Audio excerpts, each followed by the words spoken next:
This has turned out very, very well. Thank you, yeah. Thanks. What bits are you most pleased with? I like the symmetry of the ponds coming through to the pavilion off the living room here. I think that really earths and works really well in such a small garden. It gives you a focal point. Yeah. And it is an outdoor living room, which is really good too. And of course, the optical illusion is that if this weren't here, you got the house there and the fence is right there, it's going to look pokey and terrible. I think so, and also by putting using the pond and the pavilion as a retaining wall, we gained extra space visually.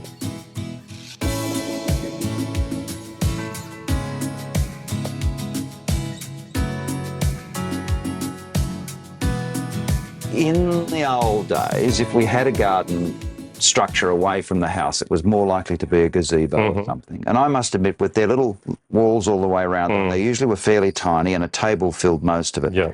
I felt very claustrophobic. You sort of had to slide your way around to sit. Yeah. You didn't feel like you could relax. With this, you feel like you can come in here, have a chat, spill things, do whatever it is you do. Yeah, well, it's an outdoor living room. There's a difference. And roofed, this is all-weather use with a good overhang. And you get your breezeway through too beautifully. And I think it's having a high roof that allows that breezeway. And also, too, if you've got kids, this is a great wet weather day area where they can be a bit muddy. They've still got an area they can play, whatever. So what sort of a brief did you give Philip when you called him? I had just only a few instructions. I wanted a Thai pavilion. I love entertaining, so that was the main thing. And I wanted water features and nice, lush, tropical plantings.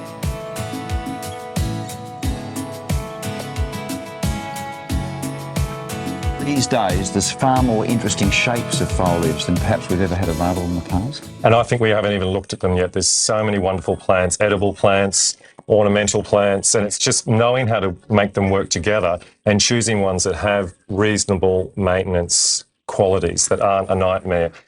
Get the bones right, and use plants like the stripy white mondo. Look, if you look after it averagely, that's not going to be 6 feet out here next year. It's the combinations, but get the bones right and put things in that you love.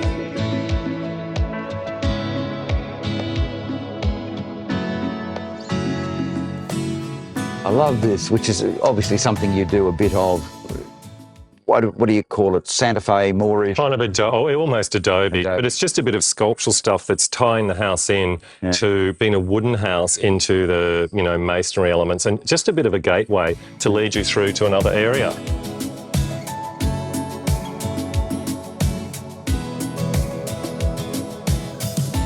I suppose the worry for a lot of people at home is that if they've got a conventional house and they want to put an unconventional garden, they'd be worried about how the two work together. The key is earth colours. The render's an earth colour, the house is an earth colour. So that's the unifying factor.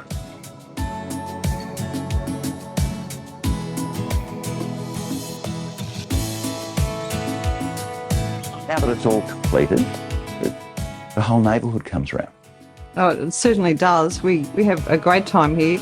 An excuse to have a few friends over and some drinks, and we just have a wonderful time and relax. And the Pav. Yeah. The Pav. It's the Pav. It's actually known as the Pav. Short for Pavilion. Yeah. And speaking in your official capacity as one of the neighbours, Bernadette, I take it you feel free to come here and have a party whenever you like. Very free.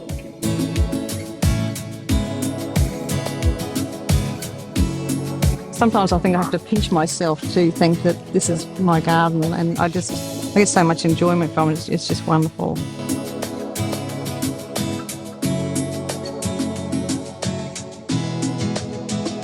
What a stunning and practical garden. And the amazing thing is that garden area that we're looking at, it's only about 8 metres, 25 feet if you like, from the back of the house to the fence. That was sort of square zone that was built in. What fabulous use of space. When you come around, Bernadette's the food any good? Oh, not bad. Company's great, food's Company's okay. great.